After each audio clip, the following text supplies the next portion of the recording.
Hello, everyone. We're just having a few minutes for people to join and to join the audio.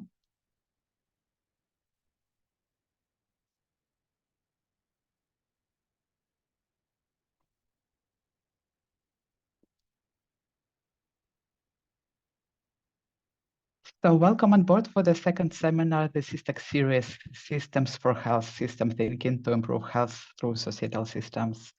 And thank you to everyone who is joining us today. And we are especially grateful to our speakers, Maryam Tavakkoli and Daudi Katopola. And we will start with a small reminder on the SYSTAC and what is the series about, and then we will continue with the presentations. And then we will have around 15 minutes Q&A session, and we will close around noon in the Central European time. And we also decided to integrate a small interactive activity using Mentimeter to give you a possibility to provide us quick reflections on the sessions. So if you're new to SYSTAC, let me remind you what is this network about. SYSTAC Europe is one of the 5 regional hubs operating under the SYSTAC Global Network. SYSTAC basically means System Thinking Accelerator. Our primary goal is to collaborate in providing a platform and advancing the adoption of system thinking methodologies and tools within the realm of health systems and policy research. Our main focus areas include facilitating the integration of system thinking beyond the research and actively translating research into practical applications. We promote constructive dialogues with European policymakers, and we strive to bridge the gap between research and policy implementation. We also nurture the development of new system thinkers, and special acknowledgement with this goes to our colleagues who are leading the SYSTAC Europe Forum, which is currently collaborating with another hub, SYSTAC Americas Hub, to organize a peer support programs for people who are new to system thinking and early career researchers in field of global health. Amplifying the dissemination of applied system thinking practices and experiences. And this activity involves ongoing activities such as mapping practical applications for system thinking and health and our seminar series, which was launched in August. And under the QR codes on the screen, you can access more information about the activities I mentioned. We are aware that dynamics and performance of the health systems are directly influenced by the interconnected systems, such as societal, political, food, and economic systems. Systems thinking approaches are well suited to enhance our understanding of the interconnections and feedback mechanisms that exist among these diverse systems. And in our SYSTAC Europe Seminar series, we have experts discussing how system thinking can help analyze issues outside healthcare that directly affect health outcomes. So talking about the seminars within series. For those who missed the first webinar of the series with co-authors of the latest flagship report by WHO Alliance for Health Policy and System Research, Systems for the flagship report name was Systems for Health, Everyone Has a Role. And you can watch the recording of the seminar on the SYSTAC Europe website. In October, we will have our next seminar with presentation from our colleagues from Swiss Tropical and Public Health Institute, University of Tirana in Albania, Counseling Line for Women and Girls from Albania, Women to Women NGO Škoda, Albania, and IMNE from Basel, Switzerland, on applying the intersectional system thinking lens to strengthen the response to violence against women in Albania. And finally, in January, we will be joined by colleagues from Uppsala University in Sweden to discuss the newly developed SHIFT framework, which had been developed to assist those working in nutrition and health to identify and implement equitable, focused interventions related to the food environment. And before giving the word to our first speaker, we would love to invite you for a short brainstorming during the session. While listening to the presentation, could you please think of what factors could be important for effective system thinking application for road safety research and practice, or maybe for your own field of research? And please share your thoughts with us, going to the link I provided in the web chat to the Menchicom, and to using the code that I will also put in the web chat. And then we will, with this, we will create a word cloud, and we'll have a look at this by the end of the session. Please also feel free to post your questions through the session in the meeting chat, and we will have time for them in the last 15 minutes, and then we close the session at around noon at Central European time. And now we begin.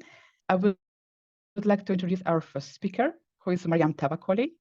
Maryam is currently a postdoctoral researcher at the Swiss Tropical and Public Health Institute, and she specializes in the analysis of mortality registration systems. Her educational background includes earning her PhD also from the Swiss TPH, and was preceded by her studies in health economics at Tehran University of Medical Science. Additionally, she has valuable experience having worked at the Road Trauma Research Center in Iran and completed an internship with the Safety and Mobility Unit at the World Health Organization. Today, she will be presenting her research on the road traffic mortality system in Iran, demonstrating how she applied the system thinking approach to unravel its complexities. And with this, I stop sharing, and please, Maryam, the floor is yours. Thank you very much, Anya. Hello, everyone. And I'm just trying to share my screen.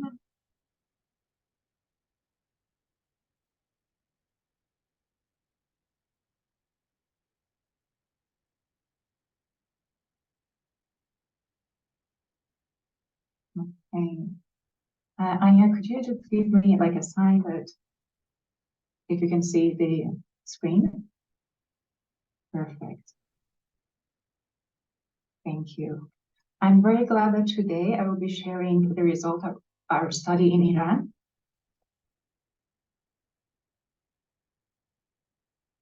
So every year, more than 1 million people die due to road traffic injuries. And it is the 11th leading cause of death globally.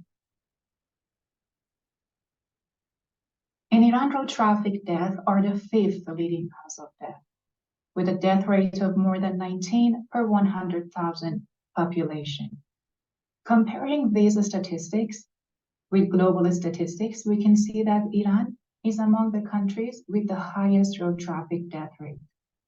Just for comparison, you can see that in Europe, this number is 7, and in Switzerland is 2.7 per 100,000 population. The mortality statistics in Iran come from 3 main sources of information. It is from the Deputy of Public Health, which works under the Ministry of Health and Medical Education, the Forensic Medicine Organization, which is responsible for issuing medical certificate of cause of death, and specifically for road traffic death, and the National Organization for Civil Registration, which is responsible for the legal certification of a death. With that in mind, we did this study in Gilan province in Iran, and we looked at the reported numbers of road traffic deaths from these 3 organizations. And as you can see in the table, although these organizations are capturing road traffic death for the same geographical area and for the same period of time, they are reporting different numbers, ranging from 391 to 530, which is a huge gap. So our research question was, what are the causes of discrepancies in the reported number of road traffic deaths in Gilan? And to have a systemic view, we broke down our question into how the system works, why it has problems, and how it can be improved. And we used process mapping, which is one of the system thinking tools, and we followed 3 main steps. We started by understanding the context. Who are the stakeholders? How are they connected? What is their role in the system? And how the information flows in the system. In the next step, we mapped the information flow in what we call a process map. And then we analyzed this map in a participatory approach with the stakeholders.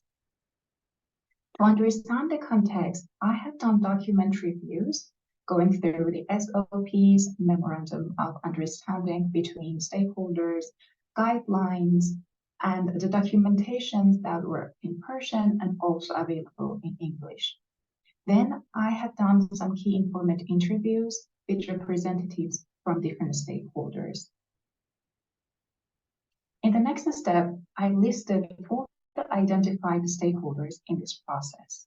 As you can see, they are from very different sectors: health sector, insurance, cemetery, police, and we also have our 3 main organizations in green. And I just want to mention that in our process map, first responder of a crash and also the family are the stakeholders in the system. The next step was to map the information flow on what we call a process map. A process map that I developed is a very big process map, so it would not fit into one slide. And in this slide, I'm just going to show you how I structured this map. First, we start by defining the process under study. And in this case, it is road traffic death, identification, registration, and reporting system. Then I listed all the identified stakeholders, the main stakeholders who has a role in the system. Then I used different symbols to show the different scenarios from when a fatal crash occurs until that case is being identified, registered, and reported by one of the stakeholders. And I used a BizID modeler to develop the process map. It is a free tool and it's very user-friendly. You only need to drag, drop, and right-click to develop your map. And finally, for analyzing this information, we organized a workshop with the stakeholders to present the process map and discuss. We call this workshop an understanding workshop because one of the main objectives of this workshop is for the research team and also the stakeholders to have a holistic understanding of the system, and also for the stakeholders to see their individual organizational roles in the bigger system. So the workshop would help to align the stakeholders' view on the system. It would help us to identify bottlenecks and inefficiencies in the system, and it would also facilitate planning system redesign. So today I'm going to list some of the bottlenecks and inefficiencies that we identified in the system, and then I will elaborate on some of them. To list few, our process map showed that the road traffic death registration system in Gidon province was a passive system. There was lack of integration among subsystems. There was lack of standardization, such as using different definitions for a road traffic death. And there were problems in identifying and recording the underlying cause of death as a road traffic related death. So now I'm going to elaborate on the first 2 items in this list. A passive registration system is a system that waits for the family of the disease to initiate and carry on the process of registration. Let's go back to the process map. This is a screenshot of part of the process map. Here you can see 3 lanes. Each lane indicates the tasks performed by the stakeholders that are listed on the left: health facility, family, and the forensic medicine. Here I want to draw your attention into this lane. The blue boxes show the tasks that are performed by the family of the disease to register a road traffic death. We found out that the family has a key role in connecting 6 different stakeholders, which is a big burden on the family, especially after the loss of their loved ones. Another interesting finding from our study was showing the lack of integration among subsystems. As I mentioned before, the Forensic Medicine Organization is the only organization that is allowed to issue medical certificate of cause of death, which we call MCCD, for a road traffic death. MCCD is issued in 4 copies. One is for the physician who issues the MCCD for their record. Another one is for burial processes for the cemetery. One copy should go to Civil Registration Office for the legal certification of death. And one copy goes to Deputy of Public Health, or in theory, should go to Deputy of Public Health, Ministry of Health. And Ministry of Health also has their own integrated death registration system. So they would also receive documentations on this death from cemeteries and also Civil Registration Office. So looking at this figure, you might think that the Deputy of Public Health has the most complete source of information for road traffic death, because not only they receive information from the source, which is the Forensic Medicine Organization, they would also receive documentations from cemeteries and Civil Registration Office. However, looking back at the reported number of road traffic deaths from the 3 main organizations, we can see that the Ministry of Health reported the least number of road traffic deaths. This could be partly because of the inefficiencies in the communication between different organizations. For example, the link between Forensic Medicine Organization and the Ministry of Health is limited to inquiry of death certificates for the identified cases. For example, if someone dies due to road traffic injuries, and Ministry of Health is not notified through other sources of information, they would not request the MCCD from the Forensic Medicine, and that case could remain unknown for the Deputy of Public Health. And the link between Civil Registration Office and the Ministry of Health is paper-based, but not because they don't have electronic databases. They each have their own electronic databases, but these information systems are not integrated and they are not connected. And the link between the cemeteries and the Ministry of Health is paper-based, but another issue here is that there are some unregulated cemeteries, like family plots, for which Ministry of Health does not have any supervision on. So there could be some cases there that could be missing from the Deputy of Public Health source. So far, we reviewed some of the causes of discrepancy among the reported number of road traffic deaths. But you might ask, so what is the total number of deaths due to road traffic injuries? For this, there are some estimation methods, and we use capture-recapture for this study to estimate the total number of road traffic deaths. We started by identifying the relevant data sources, which would be compatible for data linkage. Then data collection, data linkage, and then analyzing of these data. To measure the compatibility of data sources for matching, we had some inclusion criteria for our data sets. So the data sets should cover the same population, geographically and also administratively. They should cover the same time period. They should include individual level data of disease because we are going to match these data sets. And they also should include most of the matching criteria. So the matching criteria include the characteristics of the disease and also the crash characteristic, which would help us to match different data sets. The data sources that we selected for this study were from the Ministry of Health and Medical Education, Deputy of Public Health, Forensic Medicine Organization, and Trauma Care Registry, which is a hospital-based registry. And we included all the deaths due to road traffic injuries, which occurred between March 2020 to 2021, which is one Persian calendar year, which starts from March.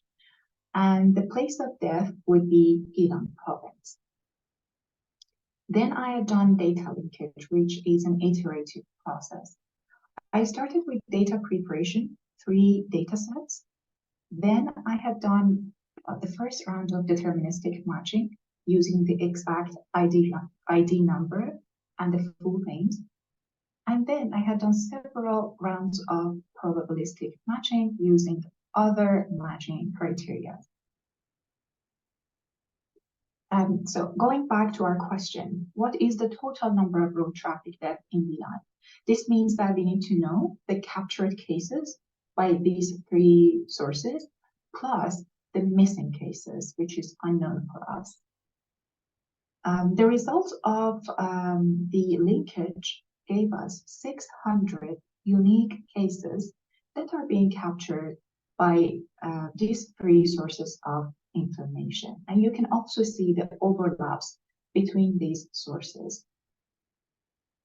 And the question here is, how many people are being missed? How many cases are being missed from these sources of information? And for that, we have done the capture-recapture analysis. And the result of this analysis shows that there are, in total, the estimated number of road traffic death is 649 cases, meaning that 49 cases are being missed from these 3 sources. So in summary, using that number, I calculated the completeness of each of the sources and in total. So in summary, if we integrate all these 3 sources of information, we would capture more than 92% of the death.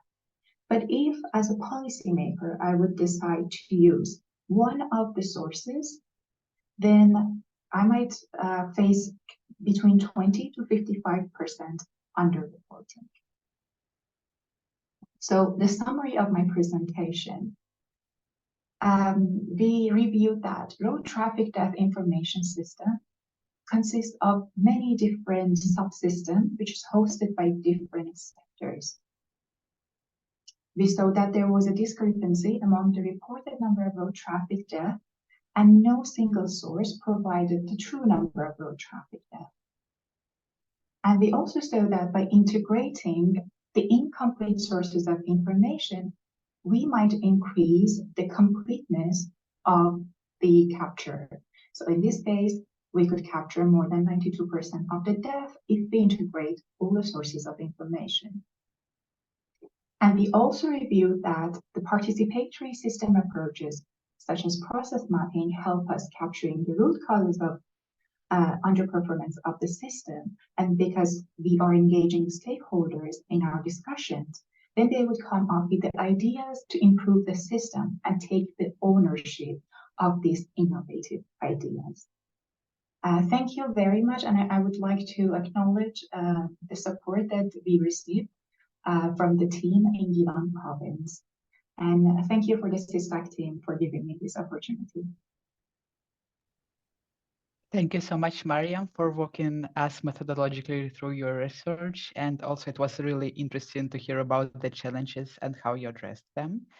And I believe we have a time for one short question, but please keep the rest of them till the end of the session. And also you are welcome to place them in the chat. But if someone wants to ask something now, please unmute yourself.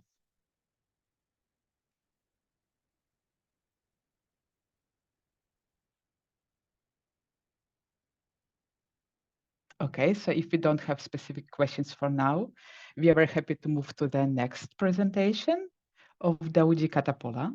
Daudi, he is a PhD candidate at the Department of the Global Public Health at Karolinska Institutet in Sweden. His doctoral research is about the road safety, active commuting, and road traffic injuries in Dar es Salaam, Tanzania. He's currently working also as a lecturer at the National Institute of Transport in Tanzania. And prior to that, he was working with the Institute of Social Work, also in Tanzania, and Deloitte of East Africa. He has experience of working with both public and private sectors, and also with the civil society organizations. His research interests are in road safety systems and policy development and analysis, and development and implementation of the complex interventions. So now he's ready to share his experience with us. Please, floor is yours, Daudi. Thank you so much, Anna. Let me share my presentation.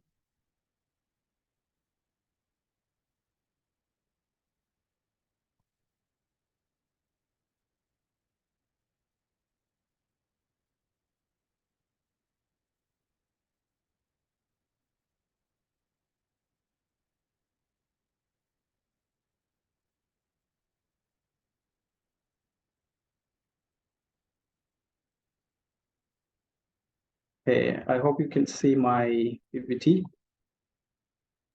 Yes, we can see it. All right, thank you. So I'm so much happy today to share my ongoing research project. And this is part of my PhD work, which I do at Karolinska Institute in Stockholm, Sweden. So, so the study that I would like to share is about stakeholders analysis for the transport system in Tanzania using staff control structure. Of course, when we talk of road safety or road traffic incidences, there's so many questions that one can ask him or herself. And I've just provided this photo here from one of the many incidences that happened in this Tanzania. So in the past 2 years, I mean, in last year, a professor from one of the prestigious universities here in Tanzania was involved in a road traffic crash. And on the right-hand side is the vehicle that he was using, and he died on the spot. So, of course, there are so many questions that one can raise about why this crash and how could it be possible for such kind of incidents to happen within the road transport system. Now, through the system thinking approach, we can try to dwell into the processes involved until when we reach to this kind of stage, or at the same time, we can use the same system approach to think of the interventions that could be applicable into a very specific context. And that is one of the reasons why I decided to dwell into the systems approach in trying to manage or solve some of the critical road traffic incidences that happen on the ground. So according to the World Health Organization, we all understand that road trauma is a global public health problem, and Tanzania is not an exception. For example, the road traffic fatality rate in Tanzania now stands at 29.2, whereas the global rate is 17.4 per 100,000 population, which is on the high end, so to speak. So as an appeal to this kind of burden, we need to really adopt into a systems approach if we really need to achieve road safety targets for a specific country. And particularly, I will focus on the Tanzanian context. So what is the gap that we are trying to solve here? So the causes of road traffic crashes are not obvious. They arise from non-linear interactions between multiple components. For example, one can speak of legal and institutional frameworks that govern road safety in the country. And here I'm talking of stakeholders or institutions like the police, the Ministry of Infrastructure, Ministry of Transport, and Ministry of Health. So these are some of the key stakeholders that are directly involved into the road safety programs in the country. And then there are some processes involved, and we can talk about the way communications flow from one organization to the other. And today I'm going to speak about how these communications happen within the system, the road transport system, until when we have the results that we see that happen within this kind of system. And so because of the vulnerability nature of the road transport systems, this is really a huge burden to the public health systems as well, because all the victims that are a result of a non-working or a poorly working road safety system ended up to the public health systems, to the hospitals.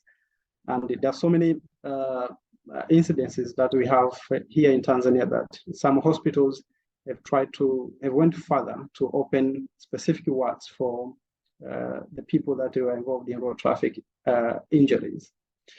So the way road transport system is made in a country affects safety. That's a reality. And the way these transport systems are made between countries differ. And if we speak, for example, a country like Sweden, and if we compare it with a country like Tanzania, there is huge difference between these two road transport systems. And that's why we have the results that we have in terms of the occurrence of road traffic crashes. So now to try to solve this problem, I decided to use a model or a control structure, which is called the System Theoretic Accident Model and Processes. And you can abbreviate it as a STAMP control structure model. So basically, this STAMP control structure model is originated from engineering. It is the engineers who came up with this model, and they were trying to study incidences that happen in industries, for example, or in the aviation sector, or in the railway sector. And recently, there is huge emphasis on using this STAMP control structure model in trying to understand how road safety or road transport systems work. So this model is based on a hypothesis that when stakeholders collaborate, then the effectiveness and efficiency of the common goal are amplified. And which is quite opposite to the current situation now here in Tanzania. Some stakeholders work in silos, and we could not see the kind of cooperation that could result to the best results in terms of road safety on the ground. And the pioneer for this system theoretic accident model in the process is Professor Nancy Riverson from the United States. So we can say that it is impossible to understand and prevent road traffic crashes if you not understand the purpose, the goals, and decision criteria used to construct and operate road transport systems. Now, because of this fact, I say that system-based research is still at the very infancy stage in sub-Saharan African countries, in particular in Tanzania. So the aim of our study is to identify the roles and the relationship of stakeholders, organizations, and to explore the understanding of control and feedback mechanisms and the associated gaps influencing road safety within the road transport system in the context of Southern Africa. Now, in doing this study, we employed 3 stages.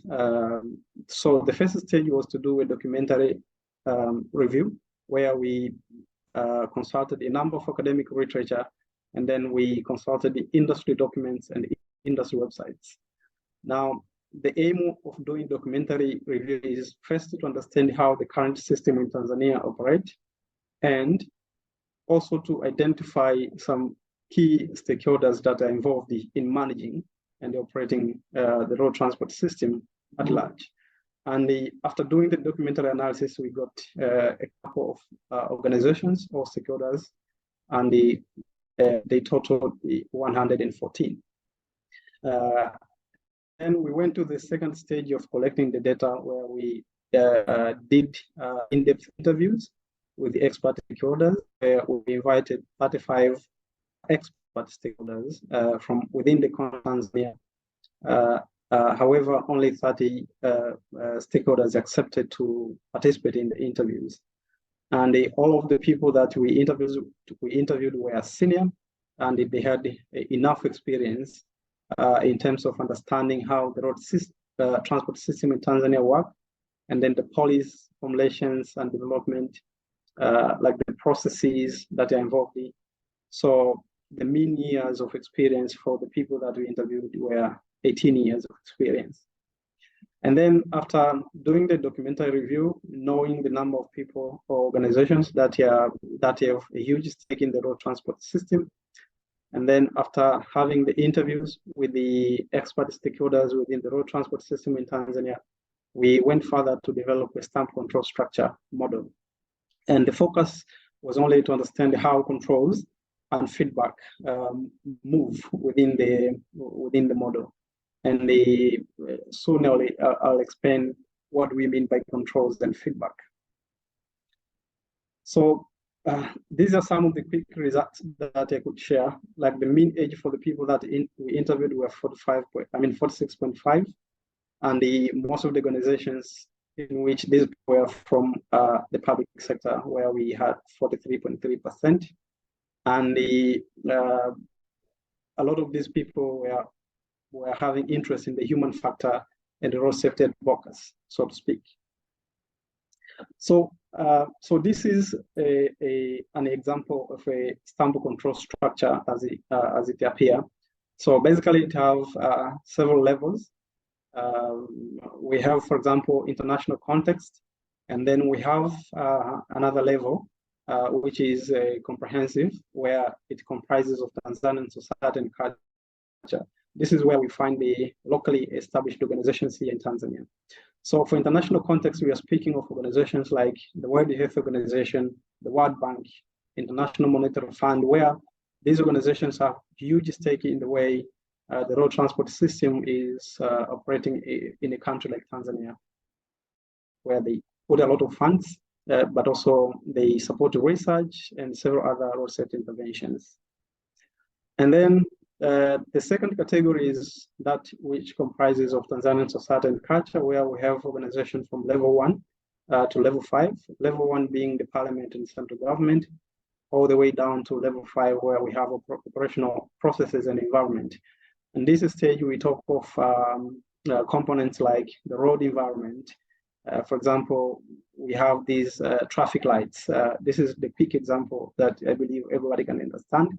So the traffic lights or road markings and road signs play a huge role in terms of ensuring that we have safe roads. So by controls, we mean the elements that flow from upper level organizations to lower level organizations. For example, the downward arrows shows controls, for example, from international organizations to the Tanzanian society and culture, or from level 1, which is the parliament, to government agencies and industry associations. So these are the controls. And the feedback is the information that flows from downward to upward. So, for example, from level 4, where we have local management and supervision, all the way to level 3, and sometimes it can skip some of the levels. We can move, for example, some communications can flow from level 4 all the way to level 1.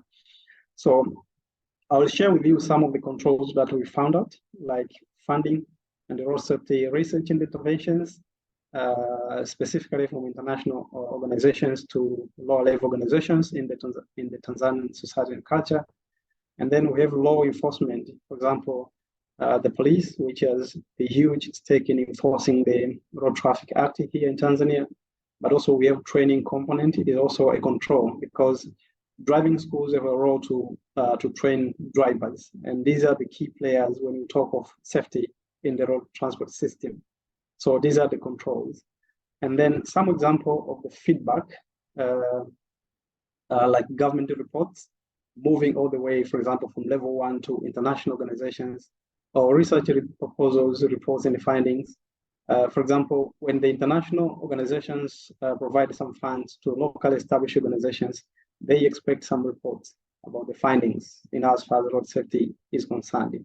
And then traffic flow data from some of the organizations. Here in Tanzania, we have an organization that Land Transport Regulatory Authority, which is responsible to coordinate all the transportation issues on the surface. And then public opinion is also another feedback that upper level organizations receive from lower level organizations. Now, the way these controls and feedback work in the transport system affect again the safety component. And I'll show you some control gaps and feedback gaps that these gaps once have been found, then they will simplify the way of developing appropriate interventions to solve a particular road traffic problem. So several points could be raised from the results. One is that we found out there are several coalitions, like groups of organizations with interest in road safety. We have coalitions, for example, for non-government organizations, and then we have coalitions for members of parliament with interest in road safety. And then we have the coalition for the private sector. So these private sector organizations have huge interest in supporting road safety programs in the country. And in many cases, they provide funds. They also help in building the capacity of the people that are on the operation side. But also, there are several determinants for road safety, and these could be explained in terms of controls and feedback. As we have seen, funding is one of a key determinant for road safety, but also knowledge and experience. And then road safety leadership is a challenge in Tanzania, because we found out that there are so many stakeholders, organizations with interest in road safety, but the coordination role is not clear. We have the National Road Safety Council, but this council's role is only to advise the police, for example, to work on a certain road safety program. So they don't have the power to influence how the road transport system should be operated. And then there are several other barriers to changes in road transport system, like legal and operational, as well as institutional barriers. For the legal, we have acts, but the acts that we have do not address some of the key safety issues. And then we have operational issues as well, and institutional issues where we found out that some organizations have a conflicting mandate. So we don't know which organization is supposed to do what. And then due to the expanding of regional integrations here in East Africa and the SYSTAC countries, there are so many associated threats to both road transport and public health systems, where there's free movement of people and the goods. So this also would burden at some point the transport system, but also the public health system due to the crashes that happen. So the implications, for policymakers, the study provides advanced suggestions on improving the mainly critical road safety areas. And these are the communications, how communications flow, and in terms of the controls and feedback, and how could we come up with the appropriate intervention to ensure that whatever that is being implemented from one part of the country is also influencing the road safety nature in another part of the country. And then for further research, we have a number of control and feedback gaps. So there's a need to integrate high-level control and feedback mechanisms when collecting and analyzing road transport data and development of road safety intervention that could solve both current and future systems limitations. And the main limitation for this study is that we did not intend to cover all the organizations with the interest in road safety. We only included the identified organization from the documentary review and the interview that we had, and from the experience of the researchers that were involved in this process. So one could argue that maybe the stamp control structure is not representative, but that was not the scope of our study. Now, to conclude, this is the first study in Tanzania and across sub-Saharan Africa to apply stamp methodology to explore the dynamics of control and feedback mechanisms, at the same time emphasizing safe road transport system. And the second one is that controls by international agents for systems operations, but could lead to system vulnerability. The funding, for example, if it is withdrawn from the Tanzanian society and culture, then many things collapse. And then the last point is the findings underscore the complexity of road transport system and extends the discussion about systems approach to road safety. Thank you so much for your time. Hoping to have a wonderful discussion ahead. Thanks. Thank you so much, Daudi, for your wonderful presentation. Thank you for introducing the step control structure to us and to guiding us through your research and also presenting the very interesting results to discuss. So we have seen how system thinking methodologies could be applied to different aspects of the road safety, and also which kind of tools could be used to address the challenges identified. But before we switch to the questions and discussions, I would love to share briefly a word cloud which we created together in the Q&A. Thank you for everyone who contributed. You can still continue doing so by scanning the QR code.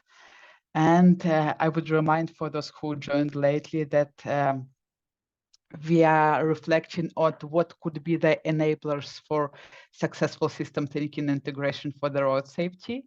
But if you want to reflect on your own research, you're also very welcome. So as far as we can see that the engagement of different kinds of stakeholders is very important. And also the context has to be understood, and data has to be shared and well communicated. And we have to have trust and collaboration within through all our research. And of course, we have to have funding, and also to have high awareness among the people we are working with. So I would love to, with this, I would love to thank once again to Maryam and Daudi, and to open a floor for the questions. There are some in the chat, but if you want to ask a question, please feel free to unmute yourself. I see a question from Del. Yes, hello. Thank you both of you for the really interesting presentations. I have a fairly simple question, but I was wondering, in both of your experiences, since you were working both with so many different stakeholders, a wide variety of them, in your research, I mean, who of the stakeholders, if any, was taking ownership either for death registration or for road safety? Or was this was ownership sort of, fragmented across the different leaders? Or was there anyone who actually wanted to take ownership of the issue among the different stakeholders that you had?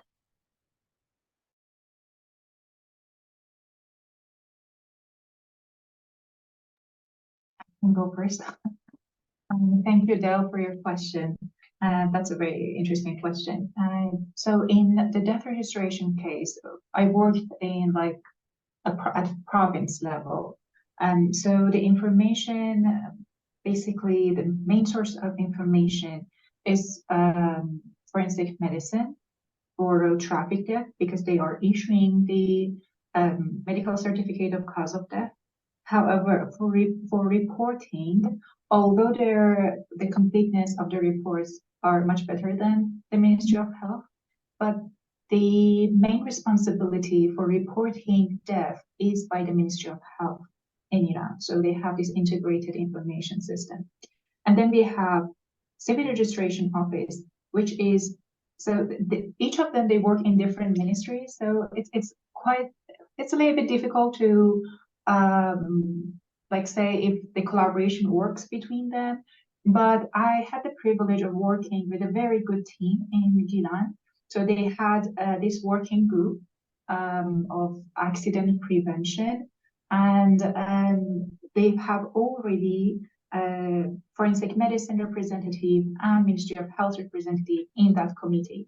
So I was introduced to this team, and then I had the workshop with this team, and then the representative from the Civil Registration Office also came.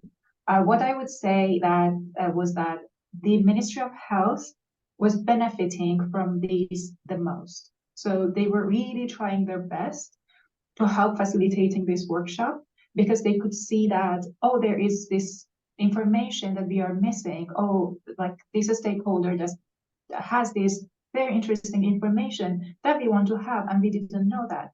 And with road traffic, it's one of the external causes of death, and the way the pathways that the information goes through the system is different from the natural death. So the technical people at Ministry of Health, maybe would have thought about the natural death processes, but this one is tricky because Ministry of Health is not issuing the certificate of death. So I would say, in my experience, in my research, Ministry of Health was benefiting a lot, and they were trying to take the ownership. And I mean, it was collaborating. It was a collaborative environment, but I think they were benefiting the most from this.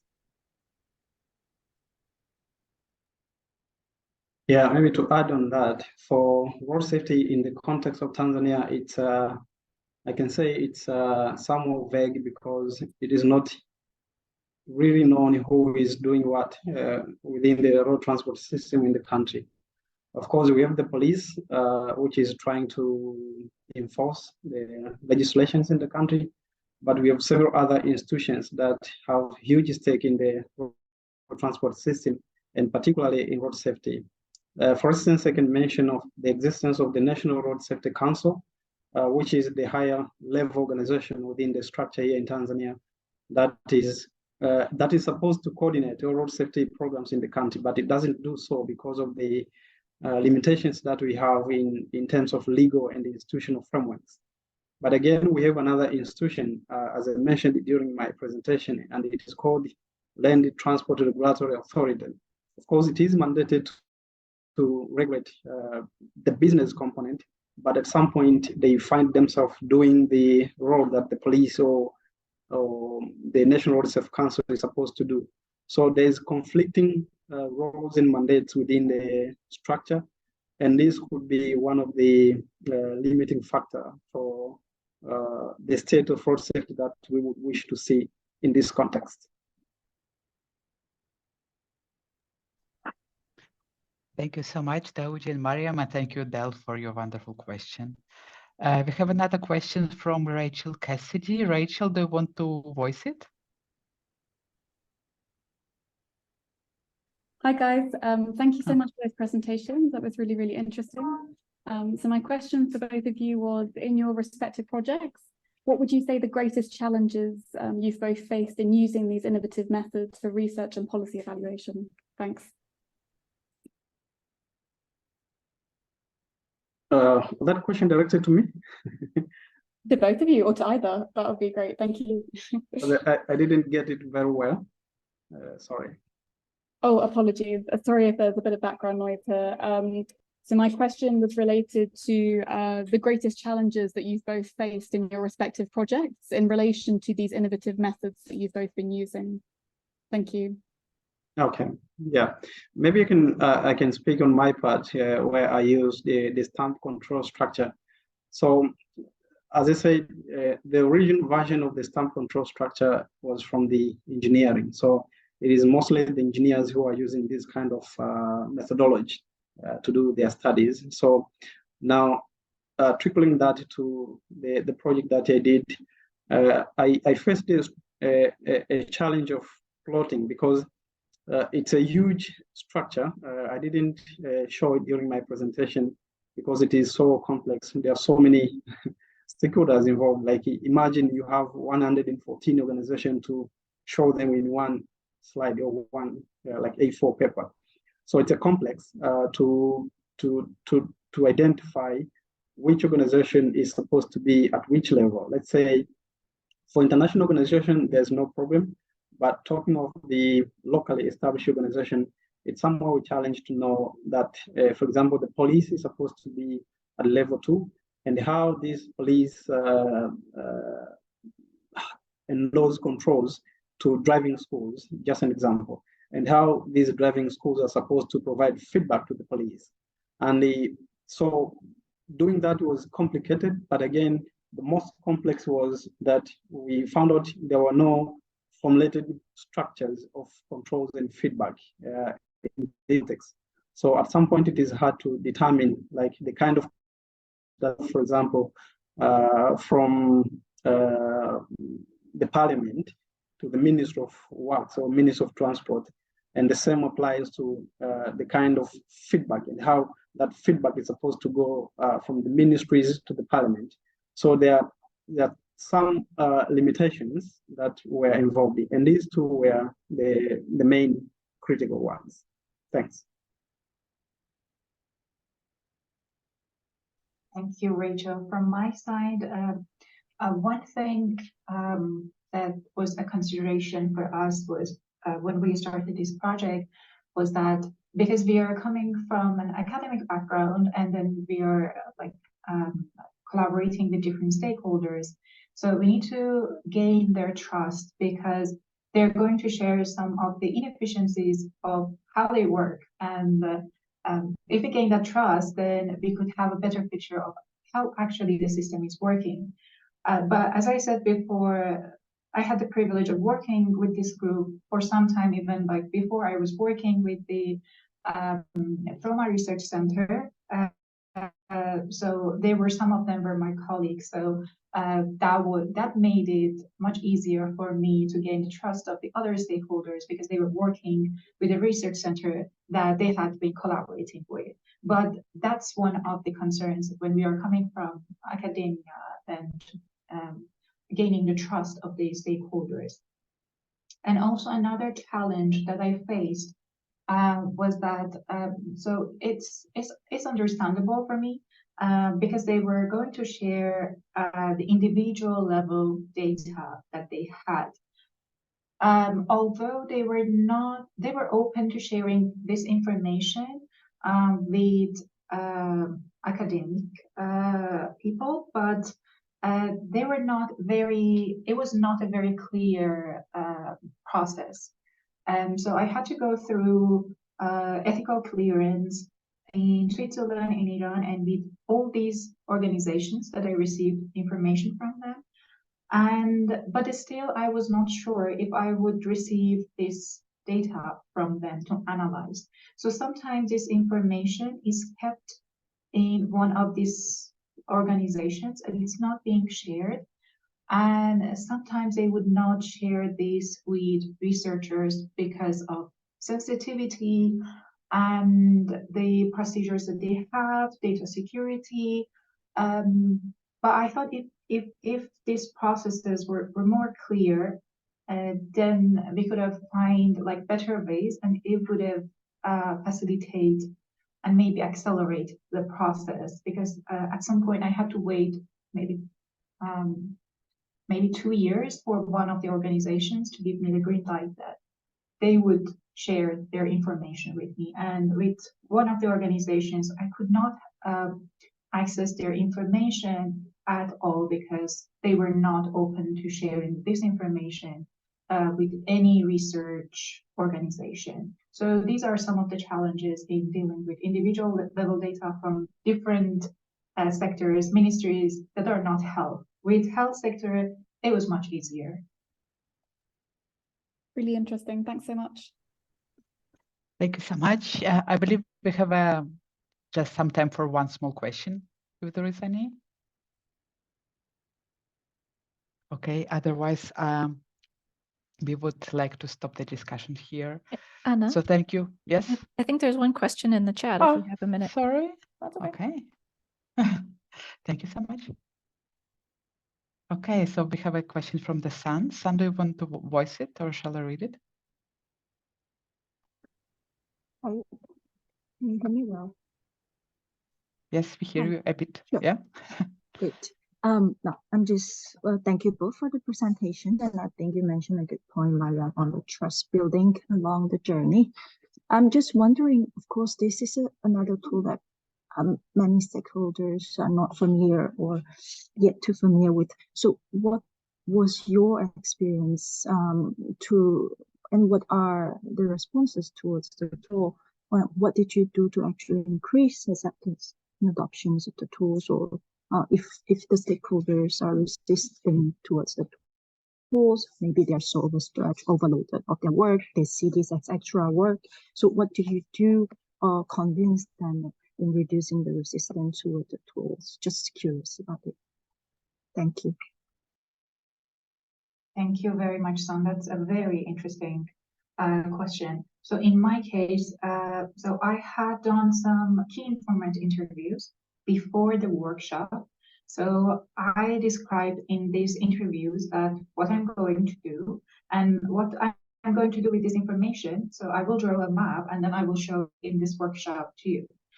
And I try to make the workshop very, like showing the maps, very simple, so that they would understand how it works. So I also describe like how the process map works, how is this. And another one was that I did not introduce it as a way that they should do, like they should learn the process map. So it was more like to have like this brainstorming session with the stakeholders, by introducing, but not necessarily that like the policymakers or these people should know how to use the map, but this map would be helpful if they see it for that. So for many of the stakeholders that were there, like police, maybe this process map would not be something that they need to know or learn. But for example, for of Health, the representative, she was very interested in that, and she became one of the co-authors of our paper.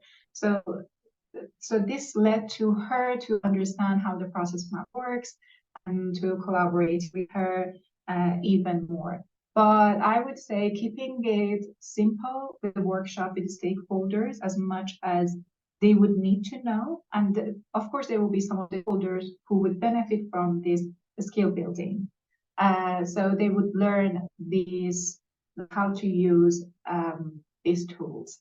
And also on top of the process map, so we would have a report to the stakeholders, and many of them would welcome that report more than the map. So the analysis written after the map, like the challenges, indicators, how to improve the system, that's the part that they would be very interested in.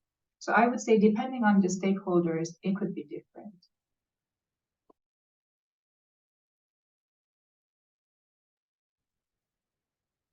Daudi, do you want to briefly share your experience as well, but just within some minutes, maybe?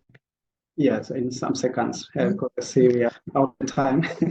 So, of course, for us, we didn't go into the workshop. So we did the expert interviews with the stakeholders, and then after that, we had the identified 3 experts in this area to review the model, and then these experts are really guru in this area, and they helped us to refine the model, so to speak. So from the draft version to the final version, there are many changes, and we used this model. We presented to some of the people that we interviewed. They say it looks nice, at least, because at least we are to formalize the way communications flow in the locally established organizations, which was not documented before. So it is a good start. Yeah, thanks. So thank you once again, everyone, for your questions and to presenters to their wonderful presentations and to their answers and discussion. And thank you once again for sharing your work experience, because we all know that the awareness of the system thinking approaches is rising, but it's real, and everyone, of course, is talking about how shall we engage stakeholders, and that we have to pay attention to the linkages in the system, and we don't have to go reductionist, but it's really, really valuable to have the real life experience to practice the system thinking in research different areas. So thank you once again, Maryam and Daudi, for being with us today. And I just want to briefly remind everyone that our next event is in October. It will be on the intersectionality approaches and the gender-based violence, and we will have speakers from SYSTAC University of Tirana, NGOs, Yamane, Women to Women, and Counseling Line for Women and Girls in Albania. And please follow us.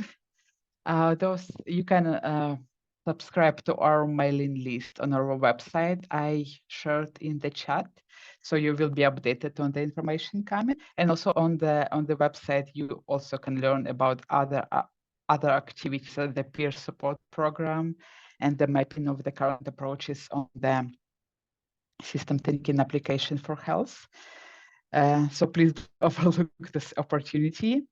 And also we invite you to continue the discussion under another link I shared. This is the forum hosted by the SYSTAC Global Network, and where Maryam and Daudi would be able to see your questions and comments if they're coming later. And also it's a nice place to stay in touch. So we thank you once again and see you again in October. Thank you. Thank you. Bye.